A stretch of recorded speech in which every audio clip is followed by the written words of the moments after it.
Yan, so guys, nandito tayo sa Cabildo kung saan po dito po sa area po ang nasunugan. Kaya samahan nyo na naman po ulit si JR Doria TV.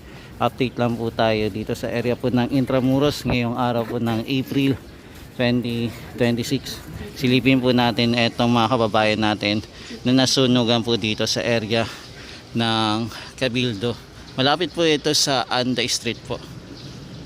Yan, time check po natin ay 4:42 na po.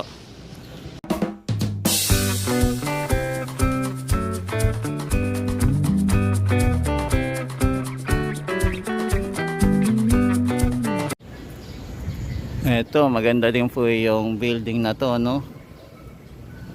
At maging ito din po yung bahay ng Chinoy. Maganda din po. Buti na lang po etong ating mga building na to ay hindi po inabot ng sunog. Kaya safe po sila. Dito din po ito sa street po ng Cabildo Street.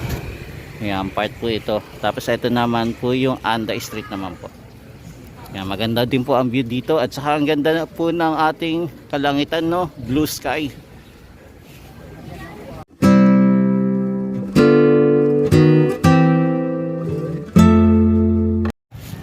Ayan, maglakad-lakad po muna tayo dito sa area ng Cabildo Street. Bali, ito pong area dito ay nasunog po ng February 26. So, babalikan lang po natin kung ano na po itsura. Kaya, walk tour po muna tayo. Para makita nyo lang po.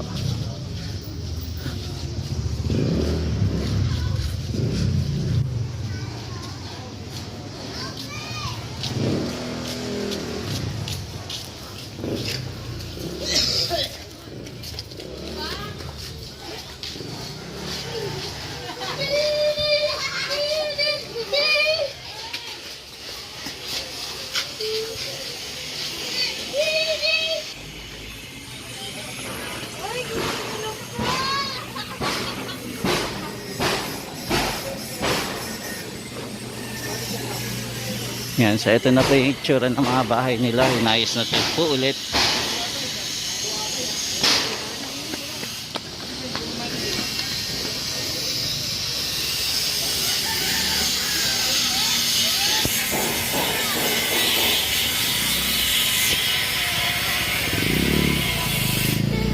Yan, maganda na po yung bahay nila.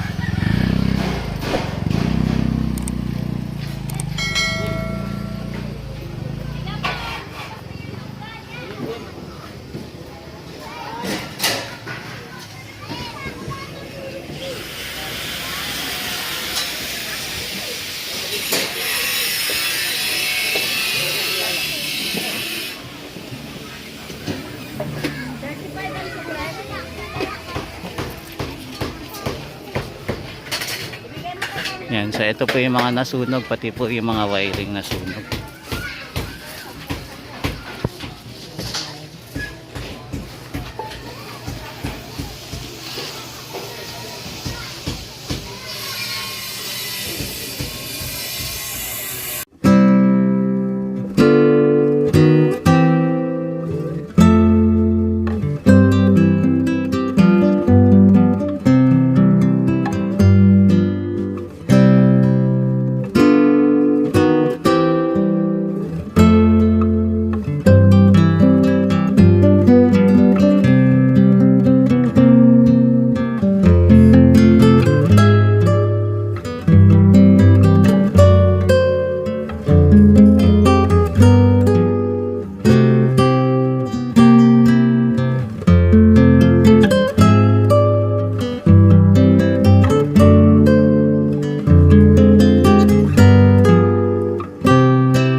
Yan, magaganda din po yung mga building dito sa area.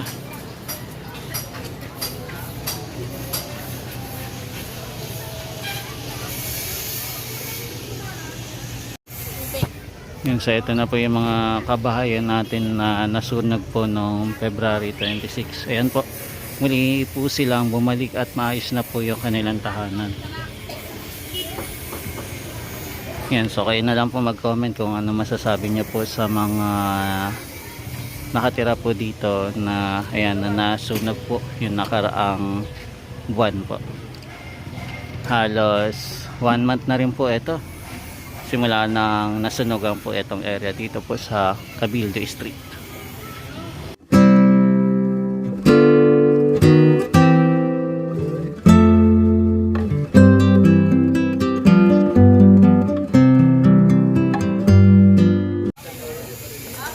Yan, so ito na guys yung ating mga kabahayan dito, no. Nakapagpatayo po dito sila ng bago. Mukhang provided ito ng ating local government para sa bagong bahay nila. Hindi po sila pinaalis ng ating IA at nanatili pa rin po sila dito. At naging mas maayos pa po yung kanilang bahay. Yung araw na nasunog ang kanilang mga kabahayan po, mga tropas. Yan, so comment na lang po kayo kung ano masasabi niyo po sa mga nangyari po dito sa lugar na to, dito po sa area po ng Intramuros. Napakaganda po ng walkway dito. Ito pa po yung sinauna. Yan, ito rin po ang mga lumang building dito sa area po ng Real. Ang ganda po ng mga building dito, no. Buti na lang nananatili pa rin itong mga building dito sa area po ng Real, yung mga lumang building po natin. At sa mapapansin nyo din po yung ating yung kalye, same pa rin po, no. Makaluma pa rin, historical pa rin ang dating, at napakatibay po yung ating pagkakalatag itong mga stone na nilagay po dito bilang isang kalye. Tapos ayan, mapapansin din po natin yung mga dumadaan dito sa area.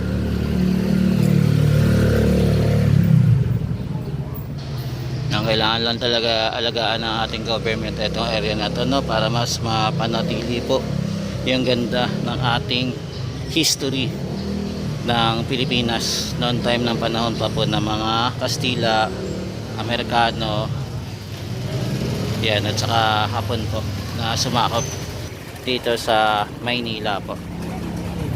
Yung main road ng Intramuros. Ayan, ang dami pong mga kalesa ngayon. Mga turista po. Sa mga hindi po, ang rate po ng kalesa ay 1,000 pesos para sa mga regular passengers. At yun po sa ayan na po ang Plaza Roma. Yung mapapansin pala natin guys, naglagay na po pala sila ng mga flag po dito. Yan, para sa pag-ready po sa nalalapit po na ASEAN.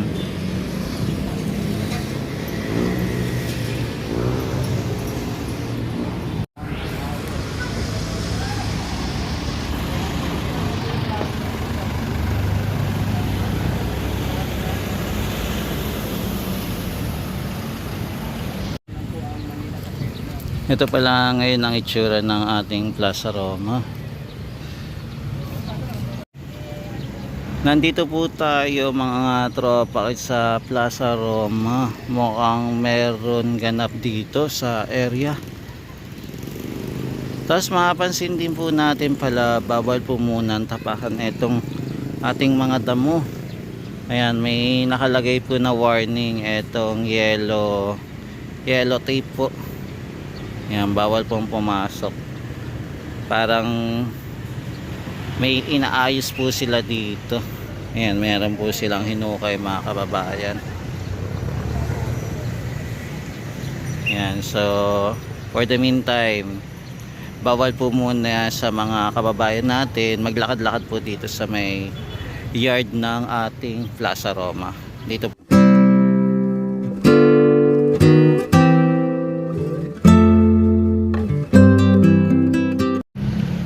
Dito po guys, naka-display dati yung trambiya.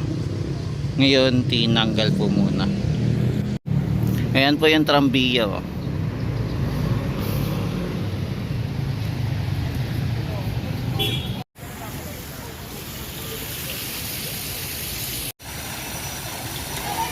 Marami po ngayon mga tropais na mamasyal ngayon dito sa Intramuros. Bukas naman po ito, Intramuros. Hindi naman po bawal na mamasyal. Yan, marami po tayong kababayan na namamasyal po ngayon. Ngayong araw ng April 4, 2026. So ngayon po ay Sabado, mga tropa guys. Yan, dito po muna tayo sa area ng Plaza Roma. Dito po sa Plaza Roma, matanaw po natin ang katedral. Ito po yung ating katedral ngayon na napakaganda.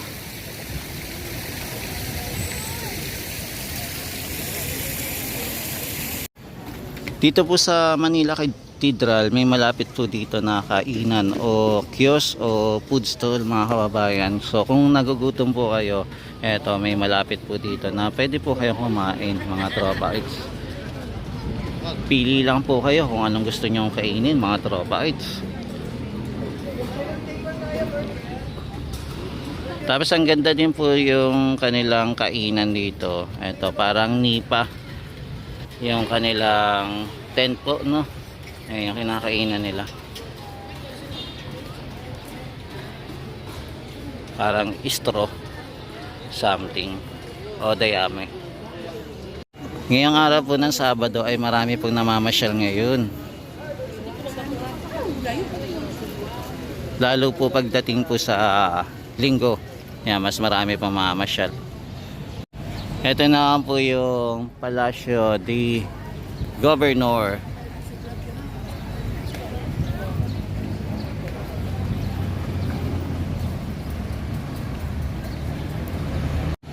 Yan, marami po mga foreigner ang namamasyal po ngayon dito sa ating Intramuros. Ito po ang General Luna Street o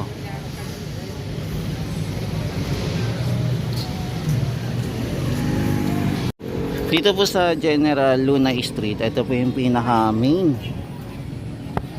pasyalan po ng ating mga kababayan. Tapos ito naman po yung papunta po ng Port Santiago naman po. So ito yung pinaka main road po. Ito po yung walkable way dito po sa General Luna, kung saan makikita po natin yung ayan, yung cathedral. At makikita din po natin yung Palacio del Gobernador.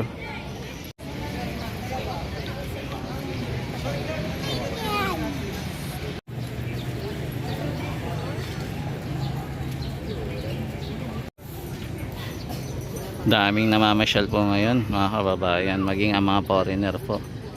Dito po namamasyal sa area po ng Manila Cathedral.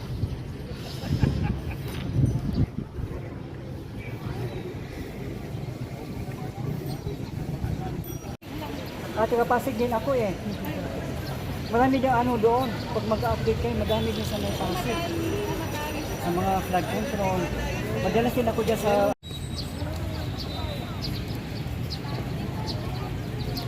Pwede din po kayo kumuha ng Intramuros passport guys for only 350. Yan, kung gusto niyo pong subukan, mga tropa kids. Pwede po tayo makapasok sa Port Santiago, Museo de Intramuros, Centro de Turismo Intramuros, Casa Manila Museum at sa Baluarte de Santiago. Ito po yung mga available na pwede po kayo makapasok, mga guys.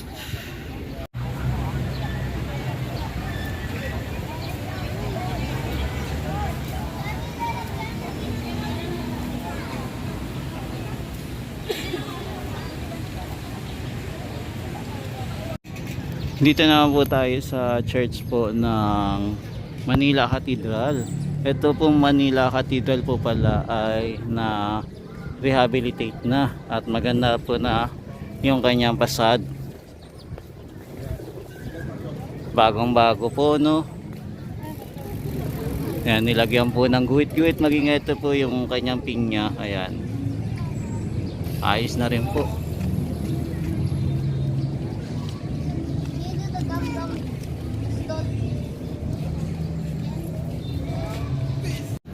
Maganda po yung pagka-design niya. Yung dito po sa wall. Ito na po yung bagong mukha po ng ating katedral. Tapos naglagay din po pala sila ng camera, no? Yan, surveillance camera.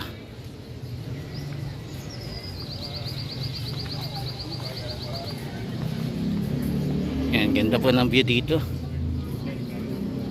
Para nasa ibang bansa itong simbahan na to.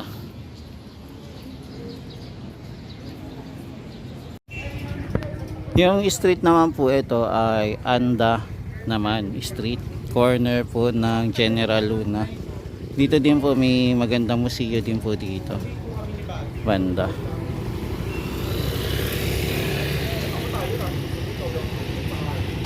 Yan, ang ganda po ng ating view kaya ng General Luna mga guys. Ito naman po yung magandang heart din naman po dito, ang Plaswell de Santa Isabel.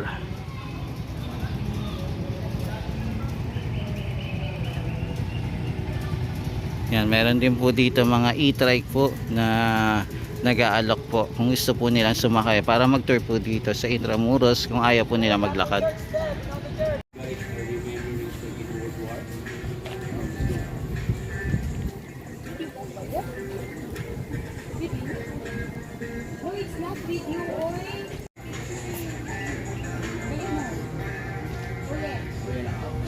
Ito po ang Casa Manila. Yan, pasok po tayo. Ito po yung loob ng Casa Manila. Meron po dati ginaganap dito ng mga pelikula. Kasi para nasa ibang bansa, mga kababayan, o nasa unang panahon pa rin pagka nandito ka. Meron din po dito museo din sa loob. Yan, marami din po namamasyal dito sa loob.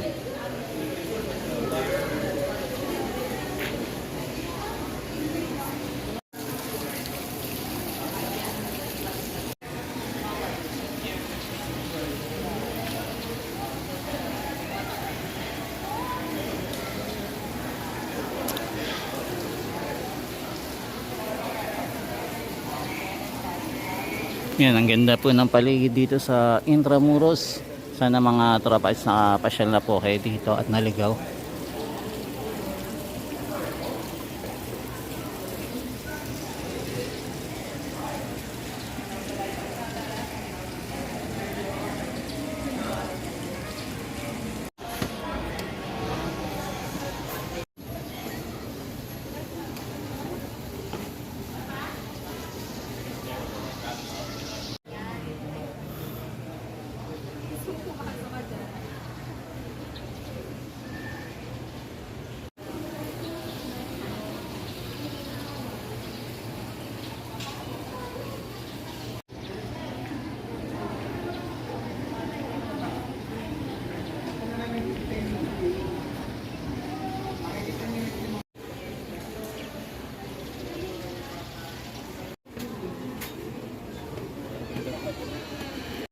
Nandito naman po tayo mga tropa sa San Agustin Church naman.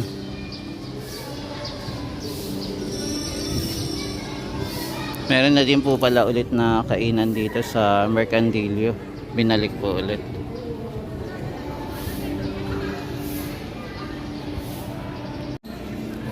Nandito naman po tayo sa area naman po ng San Agustin Church. Tapos may ginagawa din po pala dito. Para siguro ito para bukas. Tapos meron din po tayong museo. Sa ngayon po yung simbahan po ay sarado ngayon Sabado. Yan mga tropa, ito po muna yung latest update natin dito sa area po ng Intramuros. Dito na po ako magtatapos sa San Agustin Church. Maraming salamat po sa walang sawang pagsama kay JR Doria TV. Naway lagi po kayong mag-iingat at pagpalain po kayo ng may kapal. Salamat sa walang sawang pagsuporta sa akin. Yan, mula Luzon, Visayas at Mindanao at maging sa ibang bansa po.